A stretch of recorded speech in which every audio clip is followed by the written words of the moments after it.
Hi everybody and welcome back to Lost Genre Reddit Stories.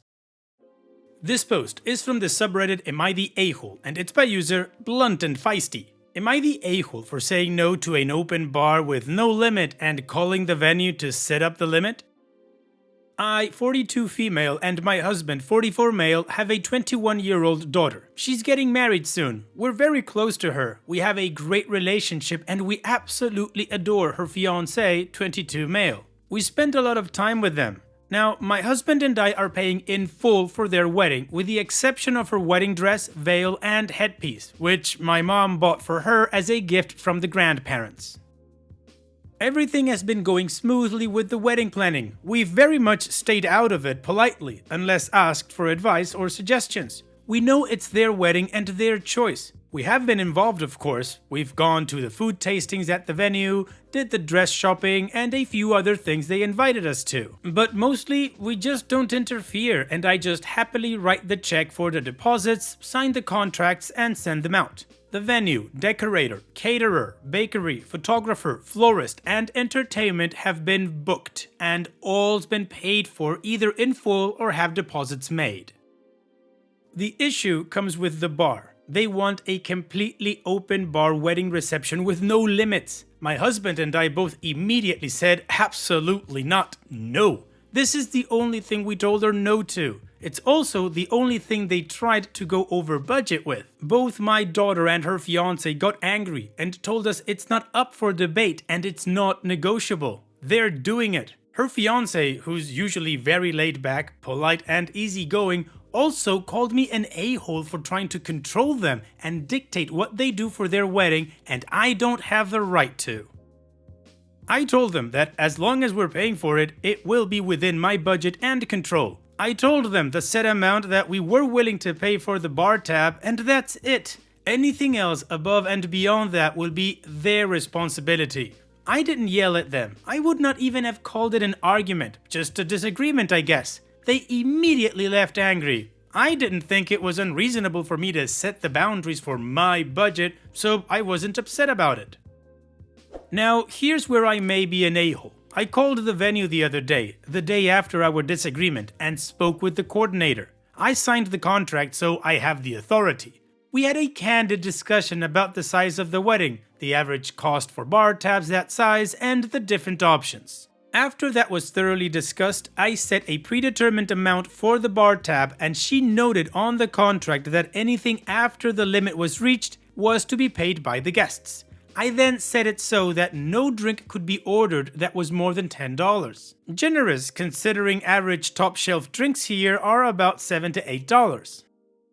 I called my daughter after I did that and informed her of what I did and doubled down on the budget and absolutely not paying for a fully open, unlimited bar at her wedding. They both called me an a-hole again. Now they won't speak to me or answer my calls. So am I the a-hole? I don't think I am, but I'll take my verdict fair and square. Wow, OP, no, first of all, no, of course you are not the a-hole. And what's up with your daughter and her fiancé? Entitled much? Like seriously, do they think that you and your husband eat paper and crap out money or something? Come on, reality check here. You are being more than generous for just bankrolling the whole thing, everything. And they have the nerve to tell you that it's their call and you don't have the right to limit what they want for their wedding? Sure, if they were paying for it. So that's what I would tell them. Fine, you want to have an open bar? You pay for it. Also, this is the type of situations where people kind of show you who they are. So I would also address that. They sound incredibly entitled and I wouldn't put up with that. And what do you guys think about this whole situation? What is your judgment on OP's actions? Let me know in the comment section. And now let's move on to the community comments to see what they said. Mooney21 says, not the a-hole. Your daughter sounds entitled and spoiled. Does she even realize how lucky she is to have someone pay for her wedding? My fiancé and I have no effing financial support, so forgive me if that makes me sick to see someone so unappreciative of everything you are doing. Keep your foot down. You give in, it'll only get worse. 21 and 22 nowadays feel so young and I hope they mature throughout their marriage. Snooze Sprouts 6712 says, not the a-hole. Since you are paying, it is very reasonable what you did. They seem a tad entitled, the bride and groom. I would rethink the whole paying for the wedding concept after they're calling you an a-hole more than once. They could have offered to pay the overs on the bar tabs out of their own pockets, but I guess those pockets aren't deep enough. And Opie responds, I'm pretty annoyed at the a-hole comments, but I'm not going to take back the gift. She's overall very humble and we do like her fiancé and have a good relationship with him as well. And they have been very appreciative until now. This is the first and only time they tried to go over budget. Rockland Guide 324 says, not the a-hole. Your daughter seems very entitled, but the thing that got me was the fiancé reaction. How dare he call you an a-hole for telling him how you will spend your money? This interaction would have changed my whole opinion of this boy. I would say these two seem a bit too young and immature to be getting married right now, as they want to have a baller wedding on your dime. Once you set the limit, that should have been it, and they should have offered to pay the difference. Additional information from OP's comments. Open bars or unlimited bars are insanely expensive, and I'm not an endless money bank. Some may think I'm being cheap, but she's getting a $30,000 wedding for free. I didn't give her a check for the wedding because they decided they didn't want one. They decided it was more convenient for them to have me pay for the places and sign the contracts and such, since they're both busy with work and it would take up more time. I didn't and do not mind taking responsibility, but it was by their choice. I am not trying to control it or hold it over them.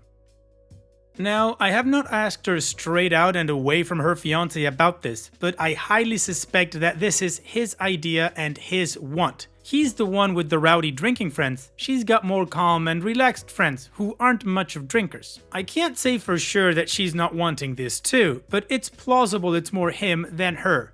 Anyway, if they want the open bar, then they'd have to sign a second contract with the venue. They don't want to since they're saving their money for their honeymoon to Puerto Rico and also saving for a house. And just to clear this up, I don't financially support her, with the exception of the wedding. And this is because it was not needed. She received a full college scholarship and she graduated college earlier than most people because she didn't take summers off and took full-time class loads during summer semesters as well.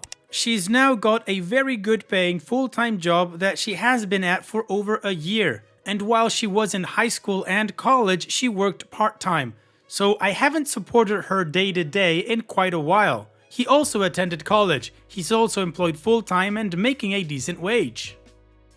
Also, this is the final step before the wedding and finalizing details. Everything else is either already paid in full or has deposits down, and everything has contracts that cannot be changed at this point. I'm honestly baffled and appalled by how they reacted because it is completely out of character for both of them. All I can think of is the stress of the wedding planning and nerves from the approaching date, a week and a half, are causing them to become a bridezilla or a groomzilla. I don't know.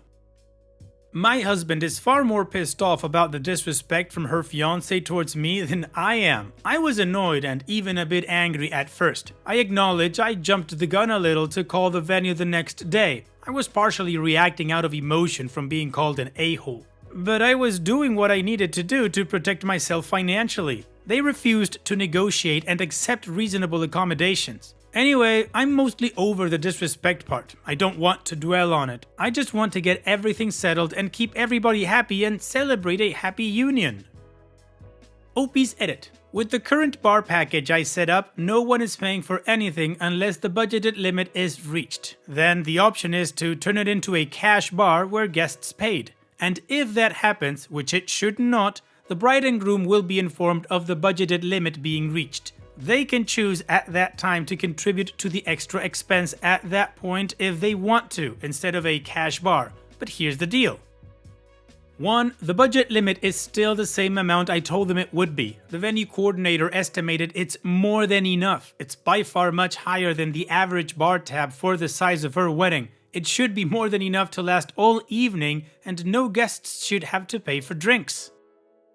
2. The bar is still open with the exception of a price cap on what can be ordered. Guests cannot order a free drink from the open bar that costs more than $10 a drink. The average top shelf drink here is $7 to $8. It's not unreasonable. This way no one can order a $2,000 shot or other extremely expensive drinks that would blow through the budget limit in a very short time. And 3, there is no quantity limit per person on drinks. And according to the venue coordinator, this is the most common way of doing things. Now, if the bride and groom find this unacceptable, as I said in my comments, they can set up their own contract, making them legally responsible for whatever expense is above my limits. Also, people are saying they're very entitled. I'm not arguing that point, but I think it's fair to say that they are generally not this way. She's very humble, kind, and compassionate. She's a good person and wasn't raised as a spoiled, pampered princess with no boundaries. She has them, and we're not doormats for her to manipulate. They've both repeatedly thanked us several times throughout this wedding process. They've been very grateful and appreciative. I have no idea what caused this abrupt change now. We're very close to them and typically spend time with them 4 or more nights a week, either at our home or theirs for dinner. And we do a lot of stuff with them in public too. They take their younger siblings out regularly too. Finally, his parents are not contributing to the wedding. His mom is on disability and he hasn't seen his dad since he graduated high school. Even before then, when he was still a minor, it was very limited contact. His dad didn't really want him around. Alright, well the community agrees, not the a-hole, thinks that the kids are very entitled, and OP gave us a lot more context that kinda makes me think, then what the hell are they thinking? If they're really nice people and they've never been this idiotic before, then maybe the stress got to them. In any case, after all of that information that we now have, it is time to move on to the update to see how this story ends. But before that, I'm going to share with you another playlist like this one right here that I'm sure you're going to enjoy after this video. It only has stories with updates on them. Now, let's move on with the update. The second day after the argument, my parents lovingly got involved. My dad is the wise old man and my mom is the perpetual peacemaker. So they invited my daughter and son-in-law over a couple of days into this argument and had a talk with them about the whole situation. They calmly listened to the kids and had a candid talk about the situation. My mom pointed out that being estranged and or tense with the parents on her wedding day was not something that my daughter wanted. By the time the talk was over, my daughter and son-in-law fully understood that they had been extremely inappropriate. The next day, my son-in-law sent me a very large mixed bouquet of my favorite flowers for my work. Later that evening, they both stopped by to apologize in person. They brought a nice gift basket of some of my and her dad's favorite things. They told us that they had both realized the next day after the argument that they were rude and disrespectful once they understood that what we were doing and paying for the bar contract was more than reasonable.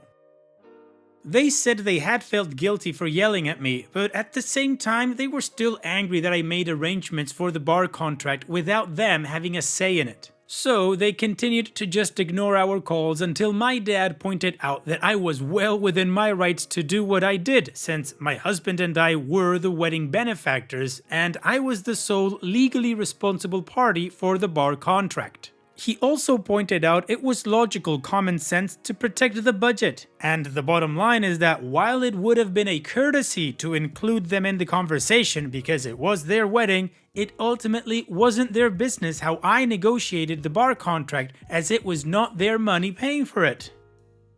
He also pointed out that I had been more than generous and reasonable and did not screw them over or humiliate them as hosts, and they realized that was true.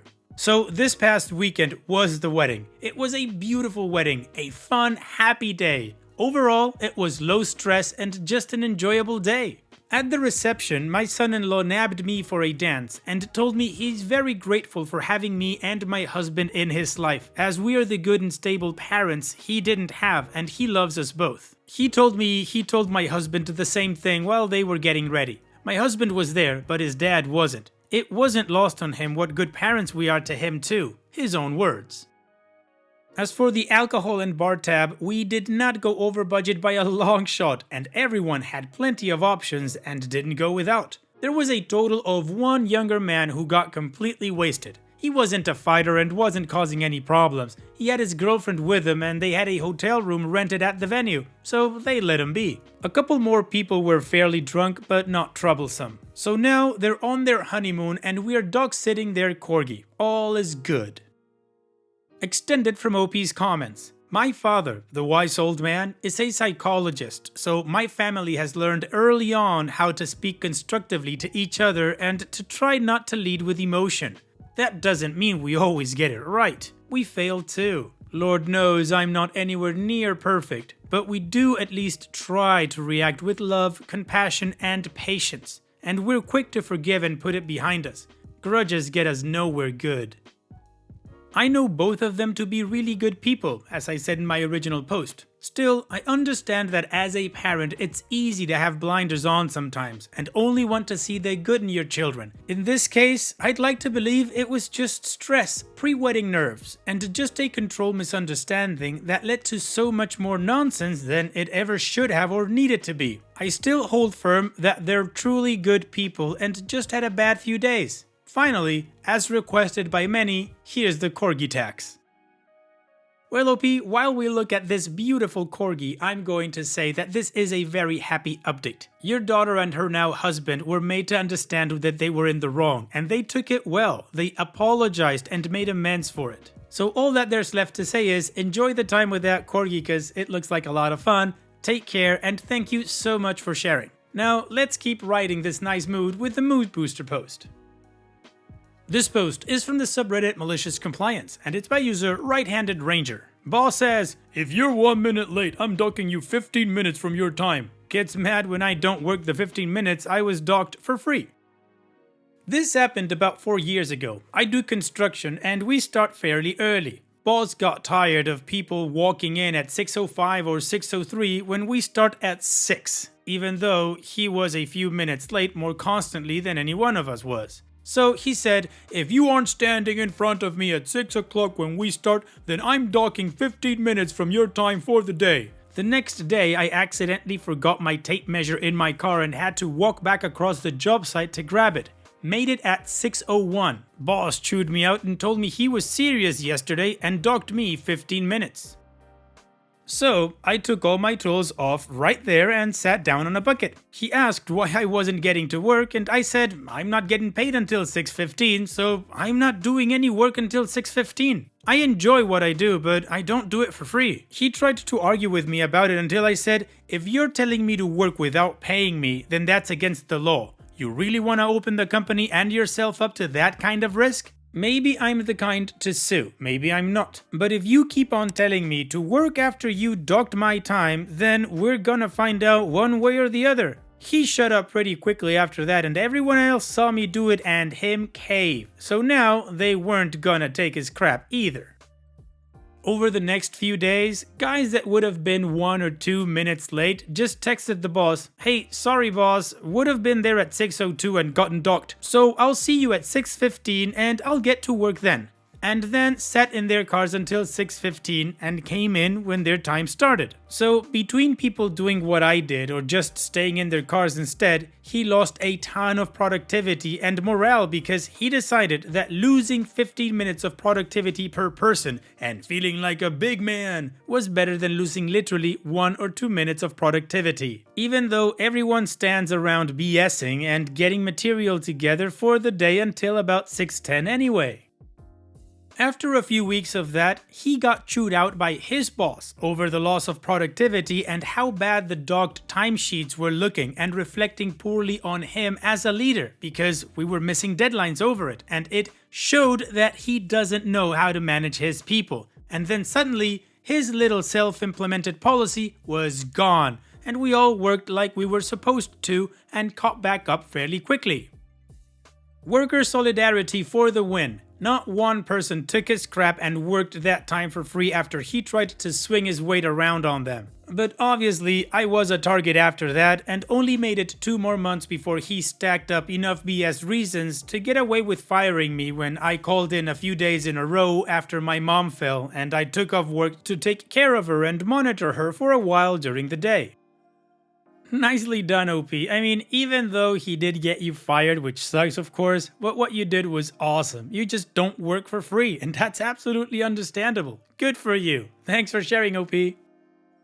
And that's it for today's video. Thank you so much for taking the time to watch it. Now, if you've gotten to this point in the video, I assume that you like these stories that I'm reading out, so here are a couple more that you might enjoy. And if you don't have any time to watch another story right now, save it for later, and also, don't forget to hit that subscribe button.